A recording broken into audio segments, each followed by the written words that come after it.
सगळ्या गोष्टी महत्त्वाच्या आहेत। दरम्यान आंदोलकांच्या मागण्यांवर मार्ग काढण्याचा प्रयत्न सुरू आहे असं वक्तव्य केलं अजित पवार यांनी। मराठा आरक्षणासंदर्भात सरकार सकारात्मक आहे, चर्चेसाठी वेळ दिली जाईल असं देखील अजित पवार म्हणाले। सरकारने एक मोठी कमिटी केलेली आहे राधाकृष्ण विखे पाटलांच्या अध्यक्षतेखाली आणि त्यांनी त्यांच्याशी चर्चा करण्याच्या करता त्यांनी वेळ दिलेला आहे। ते चर्चा करतायत। खरं तर आंदोलनाची वेळ कोणावर त्या ठिकाणी येऊ नये।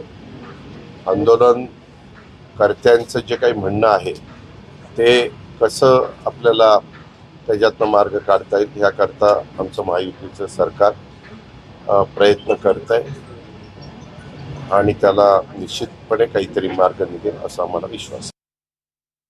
तर वाशी पोलिसांकडून मराठा आंदोलकांच्या वाहन पार्किंगची व्यवस्था